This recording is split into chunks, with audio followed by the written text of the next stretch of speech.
გამარჯობათ მეგობრებო, მე სანდრო ვარ, თქვენ ჩემ YouTube არხზე ხართ და დღევანდელი გადაცემა შეეხება ამბებს, ახალ ამბებს რუსეთიდან, იმაზე რომ რუსეთმა ნება დართო ბენზინში როგორც დანამატის გამოყენებას ორ ნივთიერებას, ერთი არის სპირტი და მეორე მონომეთილანილინი, NMA. მანამდე ეს აკრძალული იყო რუსეთში როგორც დანამატი და ეხლა ისევ იქნება გამოყენებული. სანამ კონკრეტულად ამ დანამატზე და იმაზე თუ რა ზიანს აყენებს ეს ადამიანს, ვილაპარაკებთ, პატარა შესავალი გავაკეთოთ, მოგეხსენებათ ალბათ, რომ ჩვენმა ეგრეთ წოდებულმა მთავრობამ ფაქტიურად მოახდინა ის, რომ საქართველო ეკონომიკურად იმპორტით და ექსპორტით გახდა ძალიან სერიოზულად დამოკიდებული რუსეთზე, მაგალითად ჩვენ თემაზე საწვავის შემთხვევაში ჩვენ საწვავის ნახევარს ვიღებთ რუსეთიდან 24 წელს იყო ესე და 25 წლის პირველი კვარტალის მონაცემებითაც დაახლოებით 50% ყველა ბენზინის რაც საქართველოში იყიდება რუსეთიდან არის იმპორტირებული. რატომ არის ეგრე მაგას ვისაუბრებთ და პირველ რიგში მოდით ნახოთ რა არის სტატისტიკა, ანუ სულ 301 მილიონი დოლარის ღირებულების საწვავი შემოვიდა საქართველოში, აქედან 156 მილიონი დოლარის არის რუსეთიდან, შემდეგ მოდის ბულგარეთი, რუმინეთი, თურქეთი და აზერბაიჯანი.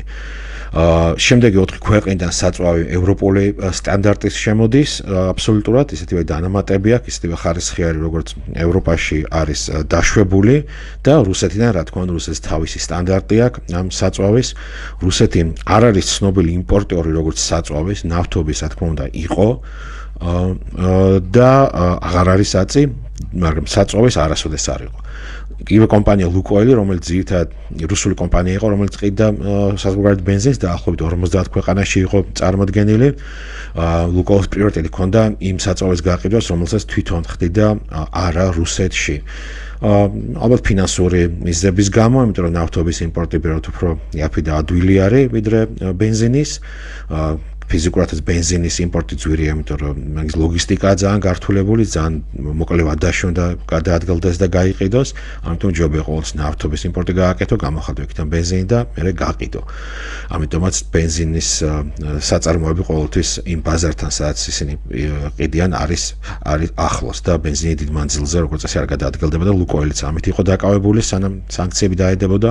ფაქტობრივად ლუკოილი კომპანია ახლა როგორც ესეთი არ არსებობს, ფორს-მაჟორული სიტუაცია გამოაცხადა, ის იმაჩნევს, რომ მასზე დაკისრებულ ვალდებულებას აღარ ახორციელებს, იმიტომ რომ ფაქტობრივად არ შეუძლია არანაირი ფინანსური აქტივობა და ევროპულ ქვეყნებში ლუკოილის ფლობელობაში ინფრასტრუქტურის ნაციონალიზაცია ხდება, შემდეგ ის სახელმწიფომაც გაყიდის და გადაწყვიტავს მაგ თანხებს რა უყოს თვითონ მთავრობა ამ ქვეყნების.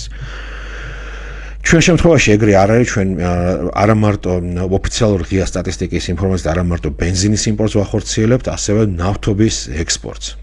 მოგეხსენებათ, საქართველოში არანაირი ნავთობის საერთოდ არ მოიპოვება. ისეთი რომ ექსპორტზე გავიდეს, არის პატარა რაოდენობით. ნორიოში მაგალითად არის მე მგონი ნავთობ მოპოვებული რაღაცა ინფრასტრუქტურა, მაგრამ მან ლიტრებზეა საუბარი და ათასობით ტონაზე, რომელსაც ექსპორტს ჩვენ ვახორციელებთ, ანუ ფაქტობრივად ჩვენ პორტებში შემოდის რუსული ფარული ფლოტის გემები ნავთობი დატვირთული, მერე ჩვენ უზრუნველყოფთ მათ საბუთებით და მერე უკვე ისინი აგრძელებენ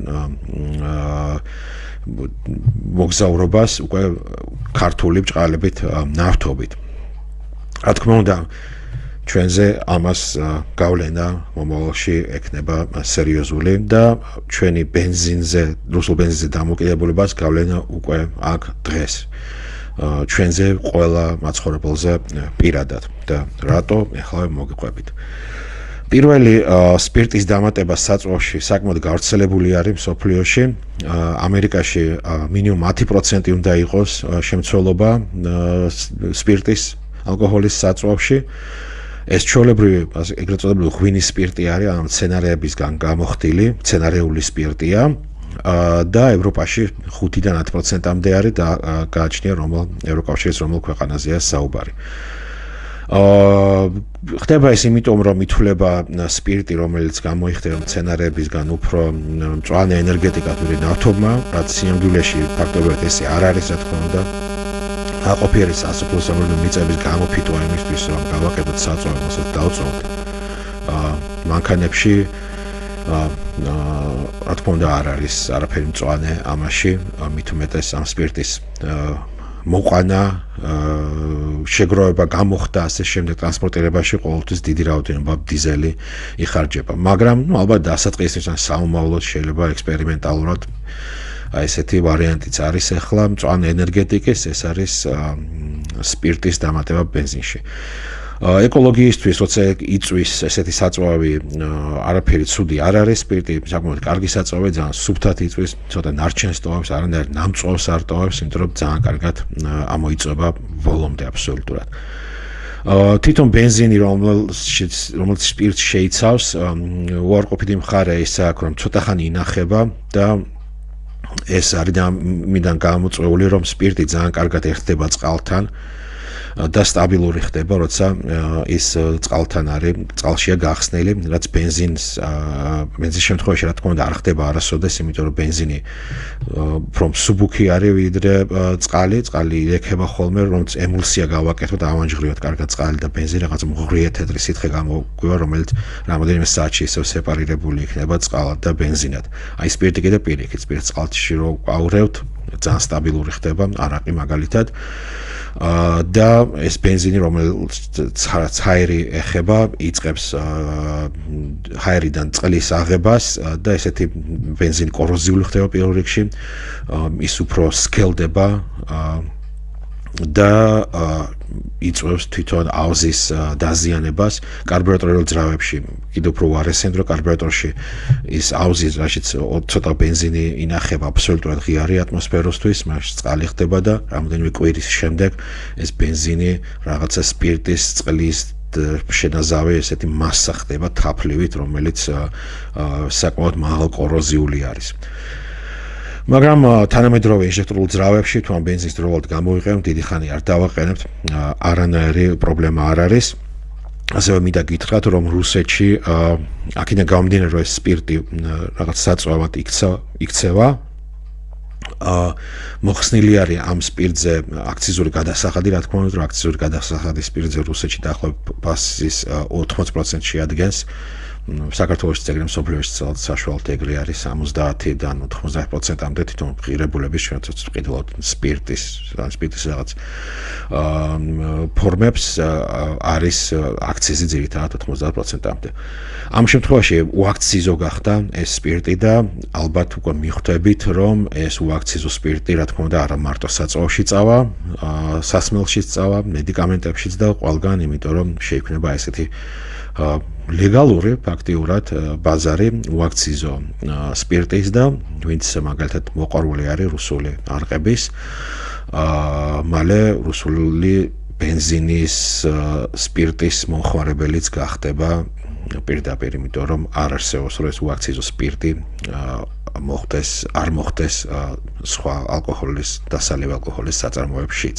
ასე რომ გილოცავთ რუსული პროდუქტების მომხმარებლებს არყის შემთხვევაში და თუ გონიათ, რომ რაღაც საკვების მხრივ ცოტა სხვა პირობები არის, ძალიან ცდებით, მანდაც აბსოლუტურად რუსული საკვები პროდუქტების შემთხვევაში ყველანაირი შეზღუდვები და აკრძალვები მოხსნილი არის, ანუ აწარმოე რაც გინდა ის გაურიე და როგორც გინდა ისე გაყიდე, განსაკუთრებით იმ პროდუქტებზე საუბარი, რომელიც ექსპორტზე მიდის, რუსეთს ძალიან დიდი პრობლემა აქვს სავალუტო, იმიტომ რომ ნავთობიდან ნულ და აღარ შეზდის ფაქტიურად, გაზიდან საერთოდ აღარ შეზდის და ამიტომ ნებისმიერ პროდუქტი, რასაც რუსი მეწარმე გაყიდის უცხოეთში და ვალუტას მიიღებს, წახალისებული იქნება ყველანაირი შეზღუდვების მოხსნით.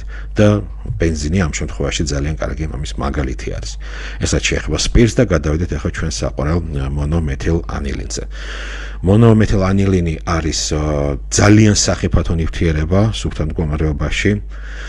მისი გამოყენება საწარმოებში ხდება ხოლმე, ისიც მაქსიმალური სიფრთხილის დაცვით და მაქსიმალური ადამიანის ორგანიზმის დაცვის საშუალებებით, იმიტომ რომ გამოიყენება დიდ საწარმოებში როგორც გამხსნელი და არ გამოიყენება როგორც ბენზინში დანამატი არსად არ გამოიყენებოდა ადრე გამოიყენებოდა რუსეთში და ჩინეთში, ამიტომ რუსეთში და ჩინეთში ეს პირდაპირ აიგრძალა ამ ნივთიერების გამოყენება.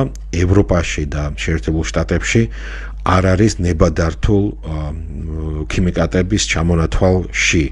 ანუ ასე პირდაპირ აკრძალული არ არის, იმიტომ რომ არავინ არც იყენებს და როცა თქვენ ბენზინს აწარმოებთ და გაქვთ ჩამონათვალი რეკომენდირებული და არარეკომენდირებული ნებადართული ასე შემდეგ დანამატები მაგ სიებში არსად მონომეთილანილინი არ არის.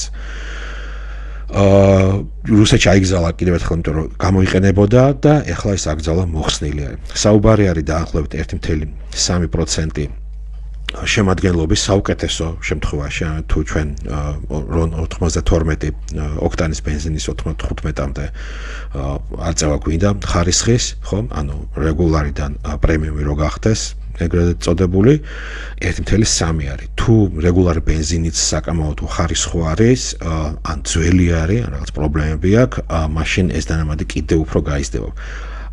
მე რამდენადაც ვნახე ღია წყაროებში არანაირი ინფორმაცია არ არის იმაზე რა კონცენტრაციით იქნება ნებადართული, უბრალოდ რუსეთის სახელმწიფომ გამოაცხადა, რომ ნებადართული არის და წარმომიდგენია ალბათ რა კონცენტრაციებზე არის საუბარი. რატო არის მონომეთილანილინის სახიფათო?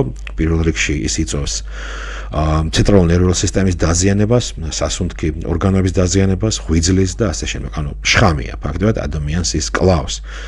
და ბენზინში მისი დამატება სახიფათო არის არა იმიტომ რომ ის წვის მერე გამონაბოლქვი არის ცუდი, იმიტომ რომ ის ძალიან კარგად იწვის და ფაქტიურად წვის შემთხვევაში საწვავის ეკოლოგიურობასაც ზრდის დადებითი მხრივ, იმიტომ რომ ძალიან კარგად ძალიან ეხმარება თვითონ წვას. შესაბამისად, რა თქმა უნდა, ხარისხის მაგიტო მატულობს ბენზინის, მაგრამ მეორე მხრივ მონომეთილანილინი ბენზინისგან განსხვავებით კანში ძალიან ადვილად აღწევს. ანუ ესეთი ბენზინი ხელზე რომ მოხვდეს, ის ორგანიზმში, სისხლში მოხდება ეგრევე კანის გავლით.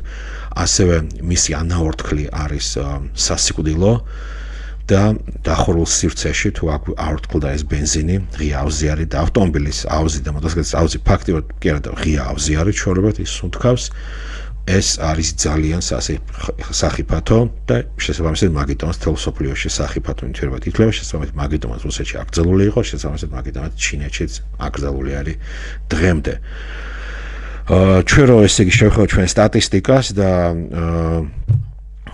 ინფორმაციას რუსეთიდან ოფიციალურს, ჩვენთან ეს ბენზინი ალბათ დღეების განმავლობაში მოხდება. საუბარი ამის ნებადართვაზე რამდენიმე კვირის წინ მიმდინარეობდა რუსეთში და ინფორმაცია მე რომ გაიჟღერა დაახლოებით 5 დღის წინ, რაც უკვე გადავამოწმე, უკვე ნებადართული არის ამის გამოყენება. და დამიჯერეთ, რა თქმა უნდა, იქნება გამოყენებული, ასე რომ ნახევარი ბენზინის, რაც საქართველოში გაიყიდება, იქნება ჯანმრთელობისთვის სახიფათო. ეს რაც შეეხება ჩვენ ბენზინზე და კიდევ დრო მინდა ცოტა გამოვიყენო იმაზე, რომ კიდევ სტატისტიკაზე, ჩემს საყოველთაო სტატისტიკაზე ვილაპარაკოთ, ძალიან მიყვარს მე ციფრების გაჟღერება, იმიტომ რომ საჭირო არის, მიყვარს რა, ჯობდა საერთოდ რო არ იყოს ეგ ციფრები და არ იყოს გასაჟღერებელი, მაგრამ არის, უნდა გაჟღერდეს, ეს არის გზებზე გადადგილების უსაფრთხოება საქართველოში, ისევ და ისევ 24 წლის სტატისტიკაზე ვილაპარაკებთ, 25 წლისაც დაახლოებით იგივე არის, ოდნავ გაუარესებულია. პირველი კვარტალის ინფორმაციას თუ უყურებთ, ბოლომდე ჯერ არა გვაქვს, რა თქმა უნდა. და ჩვენთან საქართველოში გზებზე 454 ადამიანი დაიღუპა 2024 წელს. ეს არის დაახლოებით 123 ადამიანი 1 მილიონ მოსახლეზე და რომ მივხვდეთ რამდენად სული და სავალალო ციფრები არის ეს, შევადაროთ ევროპას, მაგალითად საფრანგეთში 48 ადამიანი დაიღუპა 24 წელს 1 მილიონ ადამიანზე, გერმანიაში 33 და ყველაზე ცუდი მაჩვენებელი ევროკავშირში არის ბულგარეთი, რომელშიც 74 ადამიანი დაიღუპა 1 მილიონ მოსახლეზე, შედარებით საქართველოში ეს მონაცემი 123 არის. ანუ გერმანიასთან შედარებით ეს 4-ჯერ უფრო მეტია სიკვდილიანობა გზებზე ვიდრე გერმანიაში, მოგახსენებათ გერმანიაში ავტომობილიზაცია ბევრად უფრო მაღალ დონეზე არის, თითოეულ მოსახლეზე უფრო მეტი ავტომობილი, მოტოციკლი და ასე შემდეგ არის, ძალიან ბევრი ადამიანი გადაადგილდება სამსახურში, საერთოდ რა მანძილებს გადიან გერმანელები იმისთვის, რომ სახლიდან სამსახურში მოხვდნენ ავტომობილით, მაგაზე ხომ საუბარი აღარ არის, ალბათ 10-ჯერ უფრო მეტი არის, კილომეტრს გადის თვითონ ადამიანი ავტომობილში და მიუხედავად იმისა, რომ კიდე ასევე სიჩქარეების შეზღუდვა არის მოხსნილი ყველგან გერმანიაში დასახლებული პუნქტების გარეთ, აკრძალვა სიჩქარეზე არ არის და ამ პირობებშიც კი წესით, ხო, რა თქმა უნდა, გერმანიაში უფრო მეტი უნდა იყოს სიკვდილი, ამიტომ ხალხი უფრო მეც დადის ავტომობილებს ვიდრე ჩვენთან და უფრო დიდი სიჩქარით, მაგრამ ესე არ არის. 4-ჯერ ნაკლები ადამიანი კვდება გზაზე გერმანიაში ვიდრე საქართველოში. დიდი მადლობა ყურადღებისთვის, მომავალ შეხვედრამდე.